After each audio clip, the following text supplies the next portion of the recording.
बताइएगा।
तीन शार्प। आज एडीजी एलओ के साथ एक जॉइंट प्रेस कॉन्फ्रेंस हम लोग कर रहे हैं। गोरक्षनाथ मंदिर गोरखपुर में पुलिस के जवानों पर किए गए जो गंभीर मामला है, एक साजिश का हिस्सा है और इसको एक आतंकी घटना कहा जा सकता है। ये गंभीर मामले पर मैं चाहूंगा कि विस्तृत रूप से एडीजी एलओ साहब जो है इस पर आपको ब्रीफ करें और साथ में माननीय मुख्यमंत्री जी ने जो निर्देश दिए हैं उन पर मैं अंत में आपको बताऊंगा। प्रशांत।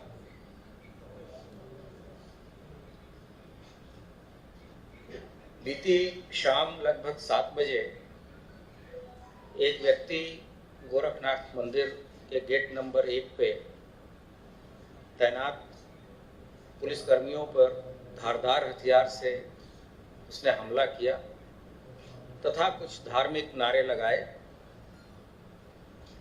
उसके अटैक से 2 जवानों को गंभीर चोटें आई हैं,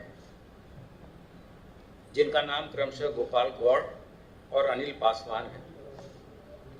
क्योंकि आप सबको विदित है कि जितने भी महत्वपूर्ण संस्थान हैं उनकी अपनी एक सुरक्षा योजना होती है और उसके तहत ही वहाँ तैनातियाँ रहती हैं। वहाँ के सजग और सतर्क पुलिसकर्मियों ने तुरंत ही अन्य साथियों के साथ मिलकर उस व्यक्ति को काबू किया तथा उसकी गिरफ्तारी की। उस व्यक्ति के पास से जो चीज़ें बरामद हुई हैं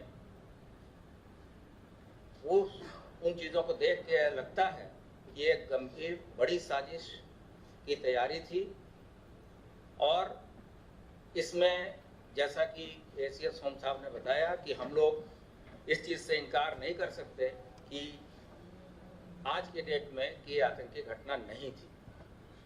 तत्काल इसको वहाँ एटीएस की टीम गई है। आज वहाँ एडीजी एटीएस और एडीजी एसटीएफ दोनों रवाना कर दिए गए हैं और जो शासन के मंशा है उसके बारे में एसीएस के द्वारा अलग से बताया जाएगा। लेकिन जो दस्तावेज हम लोगों को अभी तक प्राप्त हुए हैं वो काफ़ी ही सनसनीखेज हैं और विवेचना के बाद से बिना विवेचना के गुणवत्ता को इफेक्ट किए हुए जो चीज़ें आपके साथ शेयर करनी होंगी हम तत्समय बताएंगे। अभी विवेचना बहुत ही प्रारंभिक स्टेज में है। मुकदमा गोरखनाथ थाने में 60/22 दर्ज किया जा चुका है जो कि घटना से संबंधित है तथा एक अन्य मुकदमा 61/22 जो कि उसके पास से जो धारदार हथियार मिला है उससे संबंधित है, दर्ज किए गए हैं और आगे की विवेचना अभी स्थानीय पुलिस के द्वारा की जा रही है। आगे जैसे भी निर्देश या जो भी डेवलपमेंट्स होंगे शासन के उस हिसाब से कार्रवाई की जाएगी। जैसा कि मैंने बताया, अभी शासन के द्वारा सभी महत्वपूर्ण संस्थानों और वाइटल इंस्टॉलेशन जिसको हम कह सकते हैं, उनकी सुरक्षा योजना पुनरीक्षित की गई है और उसके तहत ही वहाँ अधिक पद भी स्वीकृत किए गए हैं। जो आज के थ्रेट परसेप्शन है उसके साथ समय समय पे इन योजनाओं का, सुरक्षा योजनाओं की समीक्षा शासन स्तर पे तथा स्थानीय स्तर पे अगर कोई नए डेवलपमेंट होते हैं तो उसके हिसाब से की जाती है और अंत में शासन के द्वारा उसे स्वीकृत किया जाता है। उसके तहत ही गोरखनाथ मंदिर, अयोध्या जी, वाराणसी और मथुरा और इसके साथ साथ जो अन्य महत्वपूर्ण बिल्डिंग और संस्थाएं हैं उनकी सुरक्षा एक सुरक्षा योजना के तहत की गई थी, जिसके तहत ही वहां तैनात बहादुर पुलिसकर्मियों ने इस पूरे घटना को विफल कर दिया और कोई बड़ी घटना नहीं होने दी। अगर ये व्यक्ति अंदर प्रवेश कर जाता तो जहां आम व्यक्ति, दर्शनार्थी वगैरह हैं, उनको बहुत ही ज़्यादा क्षति पहुंच सकती थी और स्थिति बेकाबू भी हो सकती थी। तो मौके पर मौजूद अधिकारियों ने बहुत ही संयम का परिचय देते हुए और उसको गिरफ्तार किया है। वो व्यक्ति आज न्यायिक हिरासत में जाएगा। उसका प्रॉपर जो उसको चोट लगी है उसका इलाज भी कराया जा रहा है तथा हमारे जो साथी जिन्हें चोट लगी थी उनको भी बीआरडी मेडिकल कॉलेज में एडमिट कराया गया है। धन्यवाद। मैं ये बताना चाहूँगा कि इस पूरे घटना की विवेचना यूपी एटीएस को दी गई है और यूपी एटीएस अब इसकी विवेचना टेक ओवर कर रही है। साथ ही साथ माननीय मुख्यमंत्री जी ने यह भी आदेश दिया है कि हमारी जो दोनों एजेंसीज है, यूपी एटीएस और यूपी एसटीएफ, ये जो है घटना के अनावरण हेतु संयुक्त रूप से कार्य करेंगे।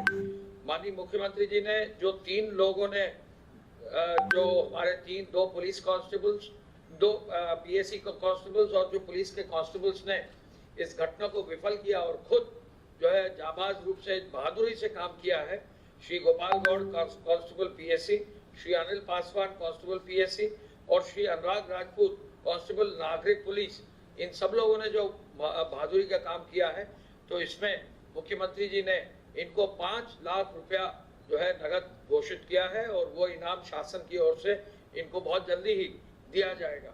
साथ ही साथ मुख्यमंत्री जी ने ये आदेश दिए हैं, जैसा अभी एडीजी एलओ साहब ने बताया, कि इसके लैपटॉप, मोबाइल पर जो भी डिटेल्स हैं, जिन लोगों से ये जुड़ा हुआ रहा है, इनकी सबकी बहुत गंभीरता से जांच करें और जरूरत पड़े तो प्रदेश के बाहर भी जहां भी इसके जो है ट्रैक होगा उसको जो है हम लोग अनावृत करेंगे और प्रभावी कार्रवाई इस पर सुनिश्चित करेंगे।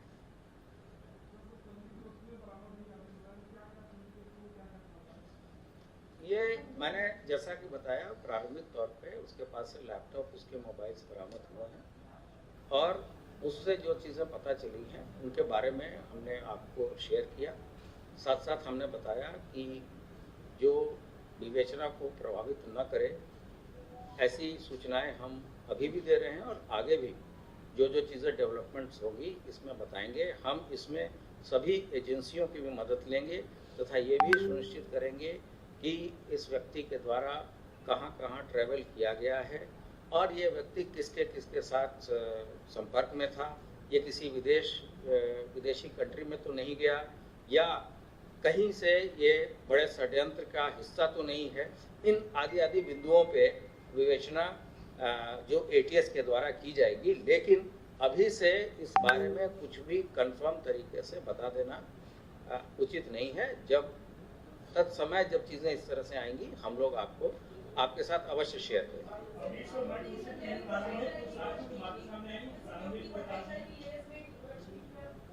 ये सभी कुछ रिव्यू होगा। इस घटना का तो अनावरण हो गई, अगर आवश्यकता पड़ेगी तो जहां भी जो भी और मजबूती से कार्य करना होगा वो करेंगे। अभी हाल में ही मैंने आपको बताया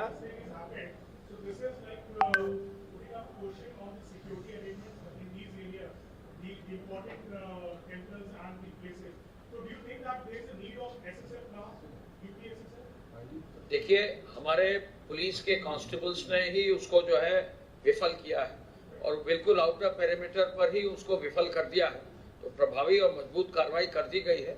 जो भी आवश्यकता होगा वो कार्य सुनिश्चित करेंगे। और 5 लाख रुपए की घोषणा इसलिए दी गई, इन लोगों ने जाबाज रूप से जो है बहादुरी से काम किया। Thank you.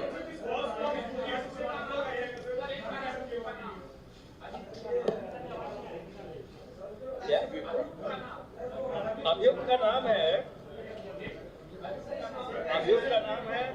अहमद मुर्तुजा अब्बासी।